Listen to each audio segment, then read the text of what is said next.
नमस्कार दोस्तों, ये है राज कंप्यूटर बैतूल और हम लोग पढ़ रहे हैं इस समय 500 क्वेश्चन की सीरीज जो कि काम में आने वाली है जुलाई 2026 के एग्जाम में।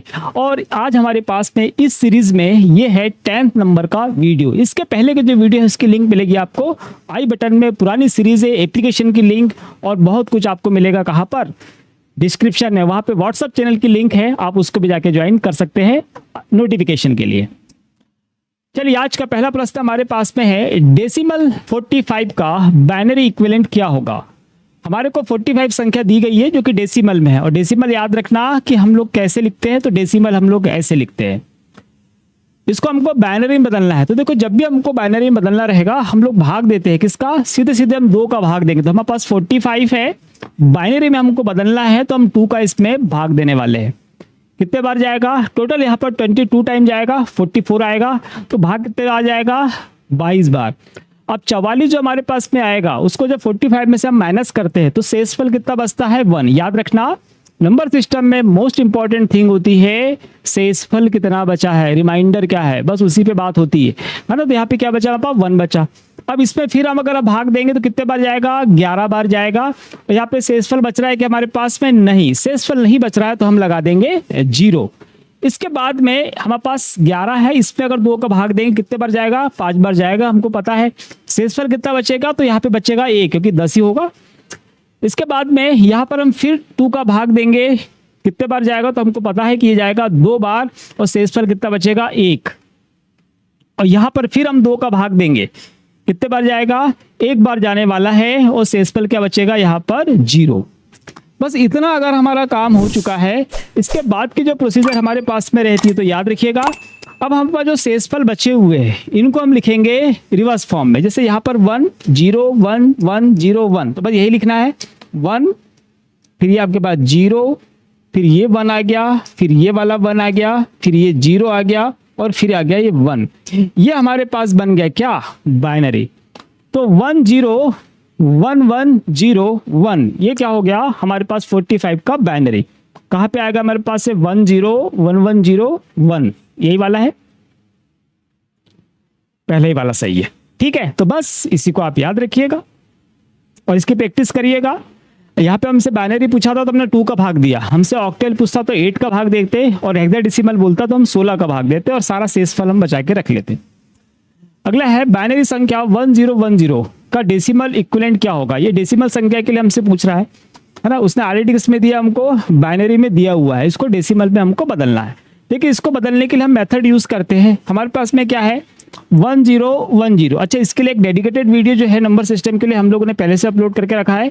ये वाला वीडियो है, इसको जाकर आप देख लीजिए। इसकी जो लिंक है आपको वो आई बटन में ही मिल जाएगी, तो वहां जाकर आप इसको ध्यान से देख लीजिए। इसमें सारे 12 तरह के जो कन्वर्शन है सब बताए हुए हैं।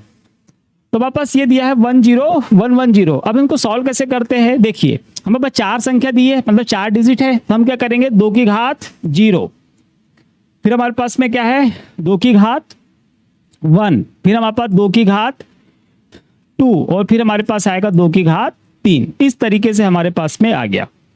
ठीक है, अब क्या करना है? जब इनको हम सॉल्व करते हैं तो क्या आता है? जिसकी घात 0 होती है वहां पे क्या आएगा? 1। 2 की घात 2 है तो क्या जाएगा? 2। 2 की घात 4 2 है तो क्या जाएगा यहाँ पे? 4, और 2 की घात 3 है मतलब क्या जाएगा? 8। तो क्या आ गया हमारे पास? 8 4 2 1 आ गया। अब इसको हम इसके साथ में वर्टिकली इंटू करने वाले हैं। मैं इसको थोड़ा सा दूर दूर लिख देता हूं, 1 1 0 1 0, है ना। हम पहले इसमें 8 का गुना करने वाले हैं, इसमें हम करेंगे 4 का, इसमें हम करेंगे 2 का, और इसमें हम करेंगे 1 का गुना। ठीक है, अब जब गुना हम लोग करेंगे तो याद रखना, गुना करने के बाद जो संख्या आएगी उसको हम जोड़ेंगे। इसका गुना जब इसमें होगा 0 में तो क्या आएगा हमारे पास? 0 ही आएगा आउटपुट, प्लस का साइन लगाएंगे हम। 2 का गुना जब 2 में होगा तो क्या आएगा? 2 का गुना जब 1 में होगा तो क्या आएगा यहाँ पर? या फिर 2 ही आएगा, प्लस का साइन लगाएंगे। 4 × 0 0 हो जाएगा। 8 × 1 यहाँ पे क्या जाएगा? 8, ये प्लस का साइन हमारे पास। अब यहाँ पे जो संख्या हमारे पास में आई है तो यहाँ पे 8 बचा, वहां पर 2 बचा। जब 8 और 2 को हम जोड़ते हैं तो कितना आएगा? 10।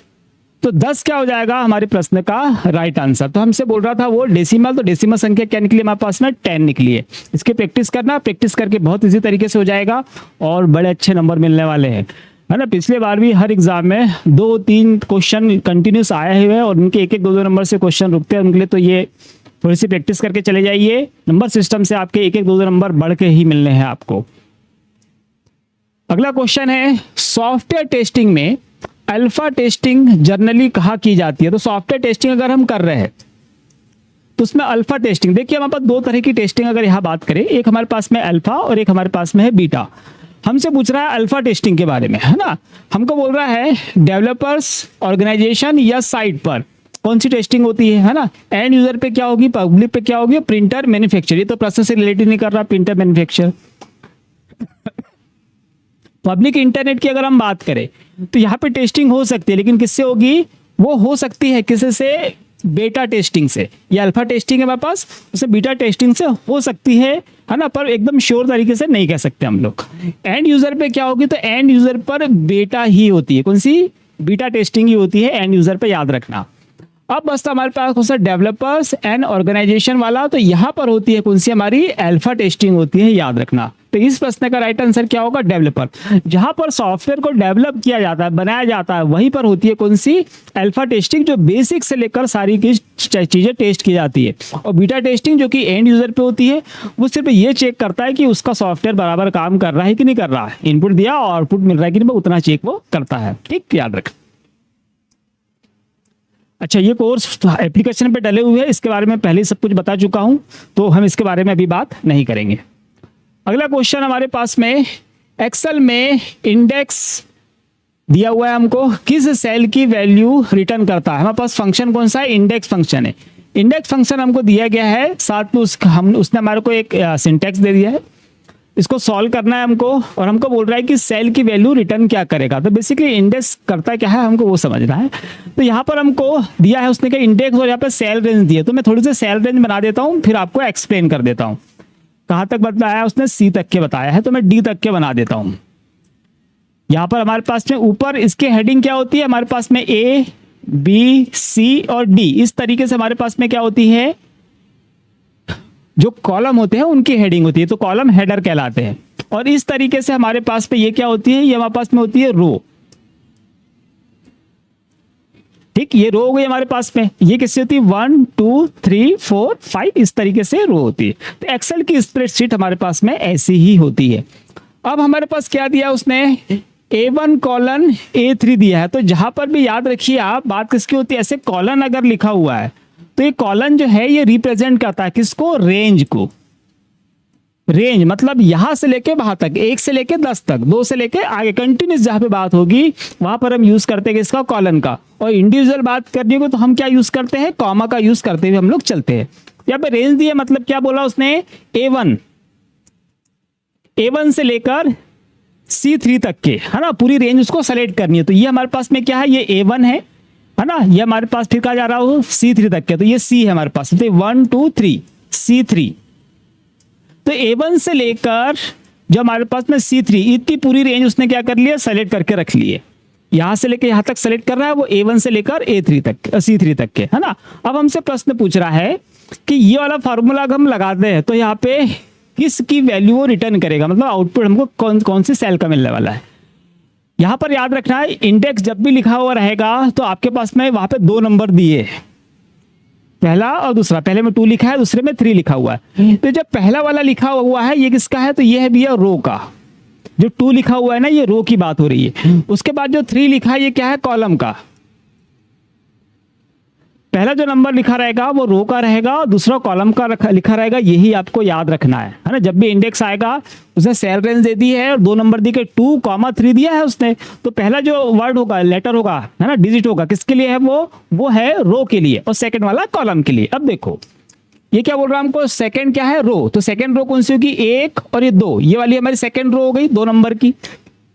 अब कॉलम बोल रहा है कौन सा? थर्ड नंबर का। थर्ड नंबर कॉलम कौन सा है? 1 2 और ये 3, थर्ड नंबर का कॉलम हो गया, है ना। तो रो कौन सी हमारी? सेकंड नंबर की, मतलब यहां पर। कॉलम कौन सा है? मतलब ये वाला। तो ये वाला जो एड्रेस हमारे पास में होगा ये क्या है? बेसिकली ये हमारे पास C1 है, तो ये क्या होगा हमारे पास में? ये हमारे पास होने वाला है C2।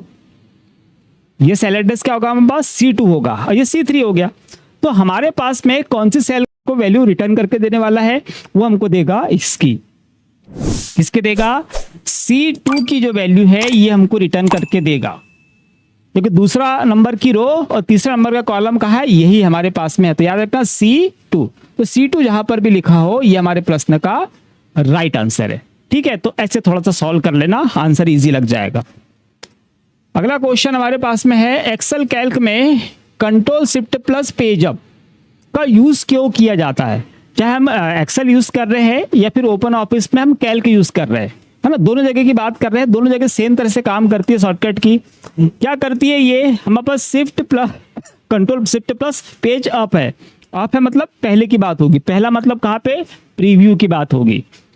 तो इसका यूज हम जब भी करते हैं शॉर्टकट कीज का, तो जो प्रीवियस सीट हमारे पास में होगी सिलेक्शन में उसको ऐड किया जाता है ना। जब हम सिलेक्शन स्टार्ट करते हैं, सेलेक्ट करने के लिए कुछ भी हम सेलेक्ट कर रहे हैं आगे, तो जो प्रीवियस सीट है उसको भी सिलेक्शन में ऐड करने के लिए हम लोग यूज करते हैं किसका, control shift plus page up का। और अगर हमको नेक्स्ट सीट करना पड़ता है ना, जैसे सीट 1, सीट 2, सीट 3 होता है, मान लो हम सीट 2 पे था, ये चलाएंगे तो क्या होगा, सीट 1 भी सेलेक्ट हो जाएगी। और अगर आपको बाद वाली मतलब नेक्स्ट सीट अगर सेलेक्ट करना है ना, तब हम क्या यूज करेंगे, तो कंट्रोल शिफ्ट और पेज डाउन हम लोग यूज करते हैं, याद रखना, है ना। जैसे आप बोल रहे हैं नेक्स्ट सीट के लिए, तो क्या यूज करेंगे हम लोग, control shift plus page down use करते हैं, उसको याद रखना, है ना। और करेंट सीट डिलीट करना है, कैलकुलेट करना, ये हमारे प्रश्न से रिलेट नहीं कर रहे हैं, ये भी याद रखिएगा। अगला क्वेश्चन है, एक्सेल में यूनिक फंक्शन का मुख्य उपयोग क्या है? उसका नाम ही क्या है, यूनिक है। तो यूनिक क्या करेगा, आपको यूनिक चीज ही तो देने वाला है ना। देखिए क्या हमारे पास में, डुप्लीकेट वैल्यू को हाईलाइट करना, डुप्लीकेट वैल्यू हटाकर यूनिक लिस्ट रिटर्न करना, फार्मूले को टेक्स्ट में बदलना और डेटा को डिसेंडिंग ऑर्डर में सेट करना। तो ये तो शॉर्ट का हो गया, ये प्रश्न से रिलेट नहीं करता है। फार्मूला को टेक्स्ट में बदलना ये भी रिलेट नहीं करता है ना। हम लोग कंट्रोल जो एस्केप के नीचे लिखी है ना वो यूज करते हैं इसके लिए, तो ये भी नहीं होगा। हमारे पास ये दो चीजें, डुप्लीकेट वैल्यू को हाईलाइट करेगा या डुप्लीकेट वैल्यू हटाकर यूनिक लिस्ट रिटर्न करता है। तो आपको बता दें ये यूनिक क्या करता है, ये जितने भी डुप्लीकेट आपके पास में वैल्यूज होगी उसको क्या करेगा, हटा देगा, है ना। और आपको एक यूनिक लिस्ट बना के देगा जिसमें कोई भी रिपीट नहीं हो रहा होगा, है ना। तो याद रखिएगा कि डुप्लीकेट वैल्यू क्या करेगा, ये डुप्लीकेट वैल्यू जितनी भी होगी उनको हटा देगा और एक यूनिक लिस्ट तैयार करके आपको दे देने वाला है। कौन सा, यूनिक फंक्शन, इसको आप याद रखेंगे। अगला क्वेश्चन है, प्रिंटर रेजुलेशन सामान्यतः किस यूनिट में मेजर किया जाता है? प्रिंटर का रेजुलेशन जो होता है हम किस में नापते हैं? देखिए प्रिंटर के बारे में अगर जहां तक हम बात करें, प्रिंटर की क्वालिटी की जब हम बात करते हैं तो प्रिंटिंग की क्वालिटी हम क्या में नापते हैं कि जितना ज्यादा रेजुलेशन होगा उतनी अच्छी प्रिंटिंग होगी। तो रेजुलेशन इन द मींस क्या होगा कि हमारे पास में वर्टिकल और हॉरिजॉन्टल जितने भी पिक्सल्स होंगे, है ना, ये वर्टिकल हो गया या हॉरिजॉन्टल हो गया, तो वर्टिकल और हॉरिजॉन्टल पिक्सल्स की संख्या मतलब जो डॉट्स है ना उनकी संख्या का गुणनफल स्क्रीन का रेजोल्यूशन कहलाता है। और वैसा का वैसा रेजोल्यूशन कहाँ कहलाता है हमारे पास में, प्रिंटर में। तो वहां पे हम उनको पिक्सल बोल देते हैं, प्रिंटर में हम उसको बोलते हैं डॉट। तो हमारे पास डॉट्स की संख्या कैसी होनी चाहिए, बहुत ज्यादा होगी, उससे हम बता देंगे कि प्रिंटर कैसा है, बहुत अच्छी क्वालिटी में प्रिंट करता है। किससे नापेंगे हम, जैसे हमारे को बोल रहा है सीपीएस। सीपीएस क्या होता है भैया, कैरेक्टर पर सेकेंड, है ना, इससे क्या नापते हैं, प्रिंटर की गति नापते हैं। फिर है पेज पर मिनट, इससे भी क्या नापते हैं हम, प्रिंटर की गति नापने वाले हैं। डीपीआई, डॉट पर इंच, तो डॉट पर इंच से हम लोग नापते हैं इसके प्रिंटर का रेजुलेशन। मतलब कि प्रिंटर रेजुलेशन के लिए यूनिट हम लोग यूज करते हैं या मेजर यूनिट हमारे पास में मेजरमेंट करने की, वो क्या होती है, डीपीआई होती है, इसको आपको याद रखना है। फिर हमारे पास में एलपीएम है, लाइन पर मिनट, तो इससे क्या नापेंगे, इससे हम प्रिंटर की स्पीड नापते हैं, ये आपको याद रखना है। बस इतने ही चीजें छोटी छोटी याद रखेंगे, ये बड़े इंपॉर्टेंट और छोटे छोटे क्वेश्चन है जो हमको पता रहना चाहिए। बहुत सारे बच्चों को पता होगा पर हमारे पास नए बच्चे भी रहते हैं, उनको इन चीजों के बारे में जानकारी नहीं होती है, पर अब होने वाली है। अगला क्वेश्चन है, बारकोड रीडर किस टाइप की डिवाइस है? भाई बारकोड रीडर है, बहुत ज्यादा रिपीटेड क्वेश्चन हमारे एग्जाम में है, इसलिए भी हम एक दो वीडियो के बाद में इसका क्वेश्चन रख लेते हैं।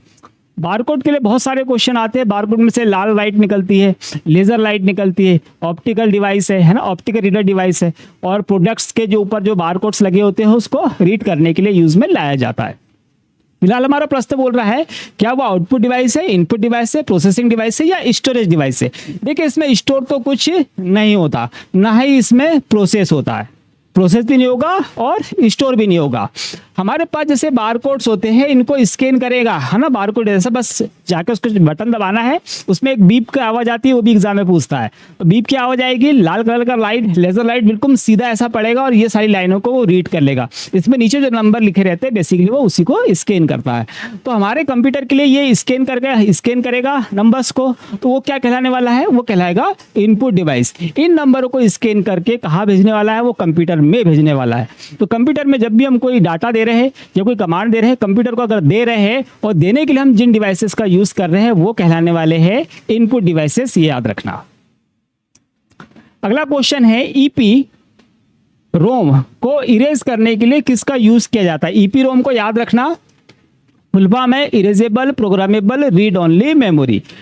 इसको अगर इरेज करना है हमको, तो हम लोग पढ़ते हैं कि इसको इरेज करके फिर से प्रोग्राम हम लोग कर सकते हैं। इसमें कंडीशन होती है कि इसको अगर फिर से आपको इरेज करके प्रोग्राम करना है, उसमें फिर से डालना है, तो हमको इसको मैन्युफैक्चर के बाद भेजना पड़ता है ना। वहाँ हम उसको भेजेंगे, फिर वो उसको रीप्रोग्राम करके और फिर हमको वापस भेजता है। इतनी सी वहाँ पे बात रहती है।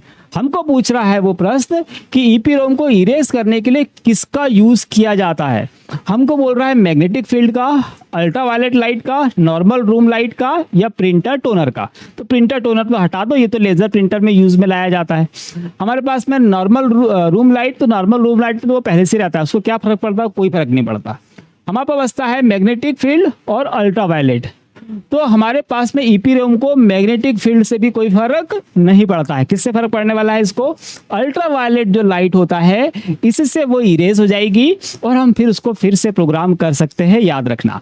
और वही अगर इसने पूछा होता है किसके लिए, ईपी रोम, अगर इसके लिए पूछा जाता है कि इसको इरेज करने के लिए हम किसका यूज करते हैं, तो याद रखना इससे हम हाई वोल्टेज की इलेक्ट्रिक पल्स यूज करते हैं। इसको रीसेट करने के लिए, फिर से इरेज करके प्रोग्राम करने के लिए हाई वोल्टेज की इलेक्ट्रिक पल्स हम लोग यूज करते हैं, याद रखना। और इसके साथ प्लस पॉइंट एक ये भी है कि इसको फिर से अगर प्रोग्राम हमको करना है तो मैन्युफैक्चर के पास भेजने की आवश्यकता नहीं होती है, हम खुद ही कर सकते हैं उसको, है ना। बोर्ड से निकालने की जरूरत भी नहीं पड़ती है ना। इसका फुल फॉर्म याद रखना, electrically erasable programmable read only memory.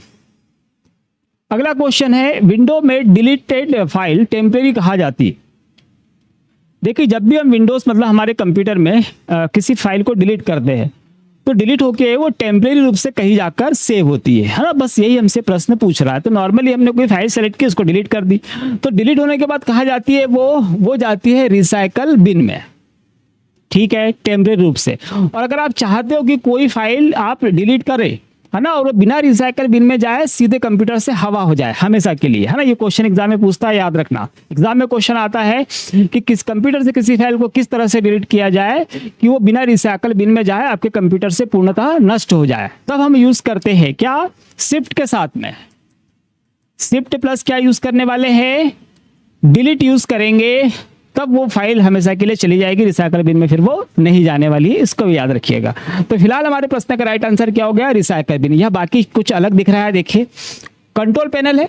Control panel हमारे कंप्यूटर की मुख्य सेटिंग्स जो होती है वो इसी में रहती है। तो हमारे कंप्यूटर की सेटिंग्स, प्रोग्राम को सेट, रीसेट, इंस्टॉल, अनइंस्टॉल करना है, प्रिंटर की सेटिंग आपको देखनी है, बहुत सारे इनपुट आउटपुट डिवाइसेस है उनकी सेटिंग, प्रोसेस वगैरह जो है, ये सारा कुछ हम लोग कहाँ से कंट्रोल कर सकते हैं, देख सकते हैं। और थोड़ा सा चेंजेस हम लोग कर सकते हैं, कहाँ से, कंट्रोल पैनल से। इसके अलावा टास्क मैनेजर हमारे पास में होता है। टास्क मैनेजर क्या करता है, तो हमारे कंप्यूटर में जितने भी प्रोग्राम इस समय चल रहे होते हैं उनको हम देख सकते हैं, जो पीछे की तरफ चलते हैं बैक में, है ना, सामने नहीं दिख रहे, पीछे चल रहे हैं, उनको भी हम देख सकते हैं, सामने चल रहे हैं उनको भी देख ही सकते हैं। और कोई प्रोग्राम अगर ऐसा होता है कि जो अटक गया है, क्लोज नहीं हो रहा, आपके अथक प्रयासों के बाद भी वो क्लोज नहीं हो रहा है, तब हम क्या करते हैं, हम करते हैं किल प्रोसेस। तो टास्क मैनेजर में जाएंगे हम लोग और वहां सेलेक्ट करेंगे, तो हम वहां सेलेक्ट करके और वहां से हम उसको किल करते हैं या डिलीट करते हैं, एंड टास्क करते हैं, तो फिर वो चला जाएगा। तो वर्ड याद रखिएगा किल, एक वर्ड याद से रखिएगा एंड टास्क, ठीक है। चलिए डिवाइस मैनेजर बेसिकली हमको कहाँ मिलता है, तो कंट्रोल पैनल के अंदर ही हमको डिवाइस मैनेजर मिल जाता है। तो हमारे पास जो डिवाइसेस होते हैं, प्रिंटर एंड फैक्स होते हैं, है ना, प्रिंटर या अदर डिवाइसेस हमारे पास में होते हैं, उसको हम यहाँ से सेटिंग्स चेंज कर सकते हैं या सेट एज डिफॉल्ट वगैरह हम यहाँ से जाके आसानी से कर सकते हैं। अगला क्वेश्चन है हमारे पास में, टेलनेट किसके लिए यूज होता है। तो टेलनेट बेसिकली हमको पता है क्या है, टेलनेट होता है भैया प्रोटोकॉल, नियमों का समूह कहाँ यूज किया जाता है? तो याद रखना, टेलनेट का प्रयोग हम वहां करते हैं जहां बहुत दूर कोई कंप्यूटर रखा है और उसको आप यहां से चेक करना चाहते हैं, ये यहां से उसको चलाना चाहते हैं, तब हमको जरूरत पड़ती है टेलनेट प्रोटोकॉल की। बेसिकली टेलनेट प्रोटोकॉल जो होता है वो कमांड लाइन इंटरफेस पे काम करता है। इसमें हम लोग कमांड यूज करते हैं टेलनेट में, बेसिकली कौन सी? Ping command. Ping command use करते हैं, याद रखना। और पिंग कमांड में क्या करते हैं, जो दूर कोई कंप्यूटर होगा उसका आईपी एड्रेस, हम लोग यहाँ से पिंग करते हैं। तो जैसे हमने पिंग किया तो वहां जाके अगर उसने रिस्पॉन्स किया तो हमको यहाँ पर रिस्पॉन्डिंग की प्रोसेस आ जाएगी, और काम नहीं कर रहा, बंद होगा, तो वैसा हमको लिखा हुआ आ जाएगा। ठीक है, तो पिंग कमांड यूज करते हैं हम टेलनेट में, वो भी याद रखिएगा। और दूर स्थित कंप्यूटर की जांच करने के लिए, चालू है या बंद करने के लिए इस कमांड का यूज किया जाता है, एग्जाम में आता है। तो टेलनेट मैंने जैसे कि बताया कि दूर कोई कंप्यूटर होगा उसको हमको एक्सेस करना है, वहां हम टेलनेट प्रोटोकॉल का यूज करते हैं। तो क्या आएगा यहाँ पे? हमारे पास रिमोट लॉगिन है, इमेज कंप्रेशन है, स्पीकर और स्प्रेडशीट। तो बेसिकली इसका आंसर क्या है? रिमोट लॉगिन, या फिर आपको एक्सेस करना है, तब हम टेलनेट प्रोटोकॉल का यूज करते हैं, इसको याद रखिएगा। अगला, अच्छा, ये हमारे पास में अगस्त के लिए हम लोगों ने कोर्स लॉन्च कर दिया है। अगर अगस्त की कोई तैयारी कर रहा है, अगस्त लास्ट में पेपर होने वाले हैं या सितंबर फर्स्ट वीक में होगा। नेक्स्ट एग्जाम जब तक के भी होगा तब तक इसकी वैलिडिटी रहने वाली है ना। तो अगर कोई अभी से तैयारी करना चाहता है उस तब के एग्जाम की, तो यहाँ से वो इसको कोर्स को ले सकता है और अपनी प्रिपरेशन स्टार्ट कर सकता है। इसमें लाइव क्लासेस जैसे अगले एग्जाम का नोटिफिकेशन आएगा तब स्टार्ट हो जाएगी, रिकॉर्डेड क्लास और पीडीएफ वगैरह जो इसमें पहले से सारी अपलोडेड है, साथ में टेस्ट भी है। अगला क्वेश्चन है हमारे पास में, ट्रोजन हॉर्स क्या होता है? ट्रोजन हॉर्स बेसिकली एक मालवेयर है, याद रखिएगा। क्या करता है? मालवेयर जितने भी होते हैं हमारे कंप्यूटर को नुकसान ही पहुंचाते हैं। जैसे कि मालवेयर का एक प्रकार होता है वायरस, वायरस से तो हम भली भांति परिचित है। तो वैसे हमारे पास ट्रोजन हॉर्स भी क्या है? एक मालवेयर होता है। ट्रोजन हॉर्स क्या है? तो यह एक तरह का बहरूपिया होता है, याद रखना। बहरूपिया मतलब कि आपको ऐसा शो कराएगा कि वो बहुत आपके काम का सॉफ्टवेयर है ना, ये बहुत काम का आपका कोई एप्लीकेशन है या कोई गेम है, तो गेम के रूप में या फ्री एंटीवायरस या फ्री सॉफ्टवेयर, इस तरह के से आपको वो इंटरनेट पर मिलने वाला है। तो आपको लगेगा हमारे काम का है और आप उसको डाउनलोड कर लेंगे। डाउनलोड हो गया, जैसे इंस्टॉल हुआ, फिर वो उसका काम करने वाला है। आपके कंप्यूटर को अंदर ही अंदर क्या करेगा? वो फाइलों को डैमेज करेगा, सिस्टम को प्रॉब्लम में लाकर खड़ा कर देगा। तो याद रखिए, इंटरनेट में जब भी कोई चीज़ आपको फ्री मिलती है उसको डाउनलोड ना करें। मोस्टली ट्रोजन हॉर्स जो यूज़ किया जाता है सबसे ज़्यादा, आपको बता देता हूँ, सबसे ज़्यादा इसका यूज़ करते हैं जो फ्री एंटीवायरस मिलते हैं हमको इंटरनेट पर, वहाँ पर। और दूसरी चीज़ जो फ्री गेम हमको मिलते हैं उसके जरिए इसको हमारे कंप्यूटर पहुंचाना बहुत आसान होता है ना, क्योंकि हमको गेम भी चाहिए और फ्री का एंटीवायरस भी चाहिए। तो वहां पर तो फ्री से बचिए। इंटरनेट पर मोस्ट आपको ध्यान देना चाहिए कि इंटरनेट पर आपको हमेशा फ्री वाली चीजों से बचना चाहिए।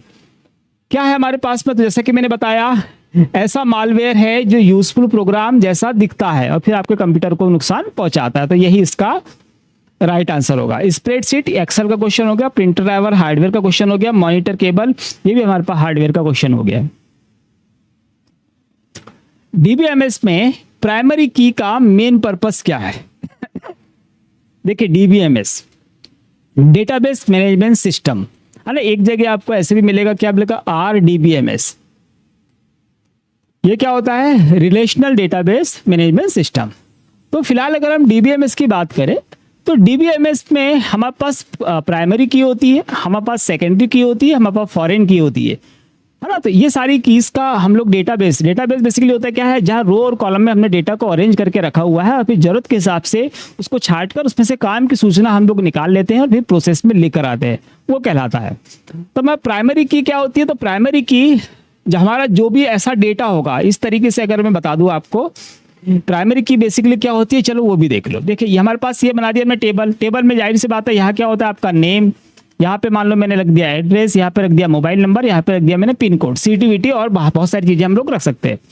तो ये हमारे पास टेबल होता है जिसके अंदर डेटा रखा हुआ है। यहाँ पे क्या है? सारे ये कहलाते हैं, सारे रिकॉर्ड कहलाते हैं। इसके अंदर जो रहता है रिकॉर्ड कहलाता है। और ये क्या आती है? फील्ड कहलाती है कि नेम फील्ड में नेम आएगा, एड्रेस में एड्रेस आएगा, तो इनको फील्ड कहते हैं। ये भी आपको याद रखना है। और ये जो कॉलम की हेडिंग है, इसी से पता चल रहा है कि इसके अंदर क्या आने वाला है। तो ये जो हमारे पास में ऊपर हमने लिखे हैं, जो जिसको हम फील्ड कह रहे हैं, ये कॉलम की हेडिंग कह रहे हैं, बेसिकली यही कहलाती है प्राइमरी कीज, है ना। अगर हमने नेम के अकॉर्डिंग डेटा सॉर्ट किया, इस समय नेम क्या होगी? आपकी प्राइमरी की है। और अदर सारी की कैसी होगी, सेकेंडरी की। मान लो हमने पिन कोड के हिसाब से डेटा सॉर्ट किया तो इसमें पिन जो होगा आपका ये होगी आपकी प्राइमरी की, बाकी सारी कैसी हो जाएगी, सेकेंडरी की हो जाएगी, है ना। तो ये आप थोड़ा सा याद रखिएगा। तो प्राइमरी की बेसिकली क्या करती है, अगर प्राइमरी की हम बात करें तो प्रत्येक रिकॉर्ड को यूनिकली आइडेंटिफाई करती है। जितने भी रिकॉर्ड होंगे उनको यूनिकली क्या करेगी, आइडेंटिफाई करेंगी। कैसे करती है देखो, जैसे यहाँ पे मान लो लिखा है हमने ये, है ना। तो अब ये क्या बोल रहा है, किसी भी रिकॉर्ड को आइडेंटिफाई करना। तो इसको हमको आइडेंटिफाई करना है कि ये क्या है, तो ये क्या है, ये नेम है। हमको पता चल गया नेम, और ये वाला सारा रिकॉर्ड किसका है, इस नाम वाले व्यक्ति का ही है ना। तो याद रखना प्राइमरी की क्या करेगी, किसी भी रिकॉर्ड को क्या देती है, एक यूनिक पहचान देती है। बस इतना याद रखना है ना। टेबल को प्रिंट करना नहीं होगा, फाइल को जिप करने के लिए हम लोग कंप्रेसर वगैरह, एक WinZip वगैरह, WinRAR वगैरह यूज करते हैं। पासवर्ड को हाइड करना यहाँ पे नहीं। अगला क्वेश्चन है, एसक्यूएल में सेलेक्ट कमांड किसके लिए यूज होता है। स्ट्रक्चर्ड क्वेरी लैंग्वेज, एसक्यूएल का फुल फॉर्म याद रखना, स्ट्रक्चर्ड क्वेरी लैंग्वेज। और ये हमारे पास में DBMS में हम लोग इसको पढ़ते हैं, ये भी याद रखिएगा। फिलहाल हमारे से बोल रहा है कि अगर हमने सेलेक्ट कमांड अगर हमने उसमें चलाया है तो इससे क्या होगा, तो हमको बोल रहा है फोल्डर कंप्रेस करने के लिए करेंगे, प्रिंटर इंस्टॉल करने के लिए करेंगे, वायरस को रिमूव करने के लिए करेंगे, या डेटा रिट्रीव करने के लिए करेंगे। अगर हम पहले ऑप्शन को जाए फोल्डर को कंप्रेस करना, तो अभी मैंने बताया फोल्डर को कंप्रेस करने के लिए हम WinZip यूज करते हैं, WinRAR या 7zip हम लोग यूज कर सकते हैं। प्रिंटर इंस्टॉल करने के लिए हमको प्रिंटर का ड्राइवर लगेगा, चाहे वो आपने डाउनलोड किया हो, चाहे CD में हो या फिर पेन ड्राइव में हो। वायरस रिमूव करने के लिए हमको लगने वाला है एंटीवायरस, है ना। और हमको डेटा रिट्रीव करना है, पुराना डेटा हमारे पास में है उसको फैच करके लाना है या रिट्रीव कर। तो फैच और रिट्रीव याद रखना दोनों वर्ड। इसके लिए हमको जरूरत पड़ेगी किसकी, सेलेक्ट कमांड की, एसक्यूएल में याद रखना। तो हमारे प्रश्न का राइट आंसर क्या हो गया, ऑप्शन नंबर डी। अगला क्वेश्चन है, ऑड वन आउट चुनिए। इसमें से कौन सा एक ऑड है, मतलब विपरीत है, समान नहीं है, उसको हमको पहचानना है। पहचान लेते हैं। हमको बोल रहा है HTTP, ये क्या है, हाइपर टेक्स्ट ट्रांसफर प्रोटोकॉल है। FTP ये क्या है, हमारे पास फाइल ट्रांसफर प्रोटोकॉल है ना, फाइल को ट्रांसफर करने के लिए यूज किया जाता है। फिर हमारे पास SMTP ये क्या है, सिंपल मेल ट्रांसफर प्रोटोकॉल है, मेल को ट्रांसफर करने के लिए, भेजने के लिए इसका हम लोग यूज करते हैं। फिर हमारे पास में क्या है, PNG हमको पता है ये क्या है, ये हमारे पास इमेज का एक्सटेंशन होता है ना। जो इमेज फाइल हमारे पास में होती है उसका एक्सटेंशन होता है .png। तो ये यहाँ पर ये हमको कैसा दिख रहा है, ये अलग दिख रहा है, अदरवाइज से सारे कैसे दिख रहे हैं हमको, सारे के सारे एक जैसे। तो कौन सा अलग है, ये वाला। ऐसे ही क्वेश्चन हमारे पास रीजनिंग में आते हैं। रीजनिंग एक दो क्लास आप लोग की अरेंज हम लोग कर देंगे, है ना, जिसमें अलग अलग टाइप के जितने भी टाइप के क्वेश्चन रीजनिंग के बनते हैं, तो एक वीडियो में सारे टाइप के क्वेश्चन अरेंज करके और फिर आपको हम दे देंगे। और कोशिश करेंगे कि उसमें से क्वेश्चन आपके एग्जाम में आए, ऐसे क्वेश्चन हम छांट के लाएंगे, या फिर हम वो मेथड लेके आएंगे कि जिसके द्वारा आप उस तरह के किसी भी क्वेश्चन को बड़ी आसानी से सॉल्व कर सके। एक्सेल में टुडे का क्या रिटर्न करता है। अगर एक्सेल में हम टुडे कमांड यूज करें, आपको बता दें कि हमारे जो एग्जाम है, CPCT एग्जाम है, इसमें एक्सेल में कमांड तो बहुत सारी है। जो सबसे ज्यादा रिपीटेड कमांड की अगर मैं बात करूं तो एक हमारे पास होती है टुडे है, और एक हमारे पास आती है नाउ, है ना। एक तो ये टुडे है और एक हमारे पास में क्या आती है, नाउ आती है, नाउ, है ना। दोनों कमांड बहुत बार लगातार पूछी जाती है, दोनों में बेसिक सा अंतर है। जैसे टुडे कमांड अगर हमने यूज करी तो क्या होगा, इससे हम जिस सेल में हमने इसको फार्मूले को लगाया है उसमें करेंट डेट जो होगी वो इंसर्ट होके आ जाएगी। मतलब हमारे सिस्टम में जो डेट लगी होगी तो क्या आएगी, करेंट डेट आ जाएगी, ठीक है, किससे, टुडे कमांड से। और अगर हमने नाउ कमांड यूज किया है तो हमारी जो सेल में जहां पे हमने फार्मूला लगाया है उसमें हमारे सिस्टम में जो डेट है वो और टाइम, डेट और टाइम दोनों आ जाता है, किससे, नाउ कमांड से। और सिर्फ डेट अगर आपको इंसर्ट करानी तो हम क्या लगाएंगे, टुडे कमांड लगाएंगे। अगला क्वेश्चन है, MS वर्ड में Ctrl+Shift+L सामान्यतः किसके लिए यूज किया जाता है। अब MS वर्ड की अगर हम बात करें, इसमें हमको यूज करना है Ctrl+Shift+L। ये क्या करता है, तो हमारे को पता है कि हम लोग MS वर्ड किसी भी वर्जन की हम बात कर ले, वैसे 2019 के क्वेश्चन ज्यादा थे तो उसी का सुन लो। MS वर्ड 2019 में हमारे पास में होम टैब होती है, होम टैब में हमारे पास में टूल बॉक्स है। पहला हमारे पास में है क्लिपबोर्ड का, फिर हमारे पास में है फॉन्ट का, और उसके बाद हमारे पास में पैराग्राफ का। पैराग्राफ में हमको बुलेट्स एंड नंबरिंग का ऑप्शन मिलता है। तो हम लोग क्या कर सकते हैं, Ctrl+Shift+L से बुलेट्स एंड नंबरिंग सेट कर सकते हैं। आपने कुछ टाइप करके रखा हुआ, बस उसको सेलेक्ट करो और Ctrl+Shift+L लगा दो, तो इससे क्या होगा, उसमें बुलेट्स बन के आ जाने वाले हैं, है ना। बुलेट्स आपको पता ही है, जब हम लिस्ट कोई तैयार करते हैं ऐसी, तो सामने हमने इस तरीके से क्या लगा दिए, मार्क लगा दिए भैया, जो भी जैसे हम लोग कॉपी में बनाते हैं। तो ये क्या कहलाते हैं, आपके बुलेट्स कहलाते हैं। नंबर में हम लोग देते हैं 1 2 3 4 5 नंबर भी देते हैं, अल्फ़ाबेट्स भी देते हैं, छोटे बड़े रोमन वगैरह सब उसमें यूज़ करते हैं लिस्ट बनाने के लिए। तो क्या होगा हमारे पास में, हमको बोल रहा है बुलेट लिस्ट अप्लाई करने के लिए, लाइन स्पेसिंग के लिए, मेल मर्ज के लिए, पेज ओरिएंटेशन के लिए हम लोग यूज़ करते हैं। जैसे कि मैंने बताया, बुलेट लिस्ट तैयार करने के लिए हम लोग इसका यूज़ करते हैं। लाइन स्पेसिंग डबल अगर करना है तो हम लोग यूज़ करते हैं Ctrl+2 शॉर्टकट की का हम लोग यूज़ करते हैं। मेल मर्ज स्टार्ट करने के लिए वो तो हमको मेलिंग ऑप्शन में जाके वहीं से स्टार्ट होगा, है ना। पेज ओरिएंटेशन चेंज करना है आपको, तो हमारा पेज ओरिएंटेशन पेज सेटअप में हम लोग जाके कर लेते हैं। वर्टिकल और हॉरिजॉन्टल केवल 2 ही प्रकार के होते हैं, वो हमको पता है। अगला है ARP का मेन काम क्या है, इसका फुल फॉर्म याद रखना, address resolution protocol. Address resolution protocol, इसका मुख्य काम क्या है, हमको बोल रहा है वर्ड फाइल को कंप्रेस करना, वेबसाइट को PDF में कन्वर्ट करना, प्रिंटर टोनर को चेक करना, IP एड्रेस को मैक एड्रेस से मैप करना। देखिए ARP क्या है, एड्रेस रिसोल्यूशन प्रोटोकॉल है। तो प्रोटोकॉल हमारे पास MS वर्ड में तो काम नहीं करता है ना। वेबसाइट में PDF कन्वर्ट करने के लिए प्रोटोकॉल की जरूरत हमको नहीं पड़ती, सॉफ्टवेयर की जरूरत पड़ती है ना। प्रिंटर टोनर चेक करना है तो हमको किसी प्रोटोकॉल की जरूरत वहां पर भी नहीं पड़ती है ना। लेकिन अगर IP एड्रेस की बात होगी तो हमको किसकी जरूरत पड़ती है, प्रोटोकॉल की जरूरत पड़ती है। मैक एड्रेस में हमको प्रोटोकॉल की जरूरत पड़ती है। तो बेसिकली क्या होता है, ARP क्या करता है, जो IP एड्रेस होता है जो कि हमको मिलता है, क्या मिलता है, जब भी हम इंटरनेट से कनेक्ट होते हैं तो हमको डायनामिक IP एड्रेस मिलता है। कौन देता है ये भी याद रखना,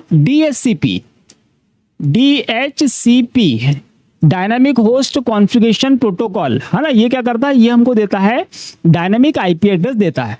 तो उस IP एड्रेस से क्या किया जाता है, आपका मैक एड्रेस पता किया जाता है। मैक एड्रेस क्या होता है, तो IP एड्रेस हमारे कंप्यूटर का लॉजिकल एड्रेस है, मैक एड्रेस हमारे कंप्यूटर का हार्डवेयर का एड्रेस है, मतलब फिजिकल एड्रेस है। तो हमारे कंप्यूटर में जो लैन कार्ड लगा होता है तो मैक एड्रेस बेसिकली वही होता है। तो IP एड्रेस से मैक एड्रेस को पता लगाना है, उसकी मैपिंग करना है, तो हम यूज़ करते हैं किसका, ARP का। उसको याद रखना, इस प्रश्न को अच्छे से याद रखना, इसका फुल फॉर्म अच्छे से याद रखना, एग्जाम में आता है। अगला क्वेश्चन है, निम्न में से कौन सर्च इंजन है। मैं आपको पहले ही बता चुका हूं, 10 सर्च इंजन और 10 वेब ब्राउजर के नाम आपको याद करके रखने हैं। आपने याद कर लिए होंगे तो बहुत अच्छी बात होने वाली है। यहां से हमको बोल रहा कौन सा सर्च इंजन है, हमको बोल रहा बिंग, लिनक्स, एक्सेल, आउटलुक। पहले हम आउटलुक की बात कर ले। आउटलुक क्या है, तो एक ईमेल क्लाइंट है ना हमारे पास। ये भी याद रखना कि माइक्रोसॉफ्ट द्वारा डेवलप किया गया है और हमारे पास MS ऑफिस पैकेज में हमको इनबिल्ट मिल जाता है। तो मेल मर्ज के थ्रू हम जो मेल भेजते हैं वो किसके थ्रू जाता है, आउटलुक एक्सप्रेस के थ्रू जाता है, उसको याद रखना है। तो हमारे प्रश्न का आंसर तो ये नहीं है।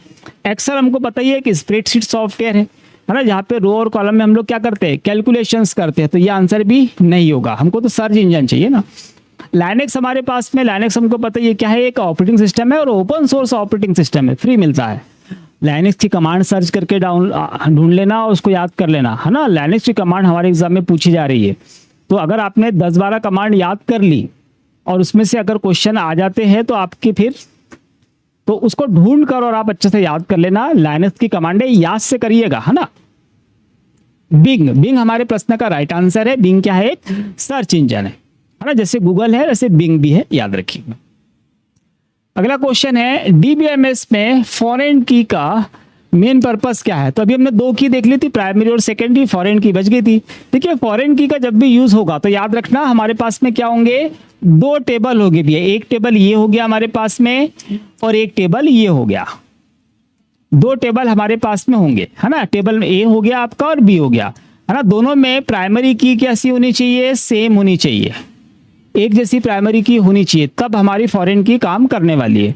तो बेसिकली हमारा टेबल A है और B है, तो इन दोनों का रिलेशन अगर बनाना है है ना। इन दोनों का अगर रिलेशन अगर बनाना है तो हमको जरूरत पड़ती है किसकी, फॉरेन की ये याद रखना, है ना। और बेसिकली होती क्या है फॉरेन की, अगर ऐसा क्वेश्चन आए तो याद रखना कि पहले टेबल की प्राइमरी की दूसरे टेबल के लिए फॉरेन की होगी, दूसरे टेबल की प्राइमरी की पहले टेबल के लिए फॉरेन की होगी। तो बेसिकली फॉरेन की क्या होती है, प्राइमरी की ही होती है, बस लोकेशन चेंज होने से उसका नाम चेंज हो रहा। भाई कोई विदेशी अगर हमारे देश में आएगा तो वो फॉरेनर हो गया, जबकि उसके देश का तो प्राथमिक नागरिक है। और हम लोग किसी देश में जाएंगे तो हम लोग उस देश के लिए हम लोग विदेशी हो जाएंगे, है ना। तो बस बात इतनी सी है, याद रखना। तो पहले टेबल की प्राइमरी की दूसरे टेबल के लिए फॉरेन की, दूसरे टेबल की प्राइमरी की पहले टेबल के लिए फॉरेन की होती है, याद रखिएगा। और क्या यूज करेगी इनके बीच में, हमेशा रिलेशन बनाने के लिए हम लोग यूज करते हैं फॉरेन की का। हमको बोल रहा है प्रिंटर कनेक्ट करना है, टेबल में इमेज बदलना है, टू टेबल के बीच रिलेशन बनाना है और फार्मूला कैलकुलेट करना है। तो जैसे कि मैंने बताया क्या करने वाला है, दो टेबल के बीच में रिलेशन बनाने के लिए हम लोग यूज करने वाले हैं फॉरेन की का। बस इतना सा याद रखिएगा बस। चलिए इसी के साथ आज हमारे पास में ये 10th नंबर का वीडियो हमारा कंप्लीट हुआ। अच्छे क्वेश्चन है, इसमें इंपॉर्टेंट क्वेश्चन है। इसमें से अगर सारे क्वेश्चन आपके सही हो गए होंगे तो आपको बहुत बहुत शुभकामनाएं, बधाई, है ना। और इसके बाद के भी जो क्वेश्चंस हम लोग लेके आने वाले हैं, इसी स्तर के क्वेश्चन और एग्जाम से रिलेट करने वाले क्वेश्चन लेके आने वाले हैं। तो चैनल को सब्सक्राइब करिएगा, वीडियो को लाइक शेयर और हाइप का अगर ऑप्शन मिलता है तो हाइप जरूर कीजिएगा, है ना। कुछ क्वेरी हो आपकी तो आप कमेंट कर दीजिएगा, आपका कमेंट रिप्लाई करने लायक होगा। कुछ डाउट्स होंगे पूछने के तो वो आप डाल देना, उसका रिप्लाई आपको मिल जाएगा, ठीक है। हम लोग मिलते हैं कल नए वीडियो के साथ। आप लोग करते रहिए आपकी तैयारी। जय हिंद।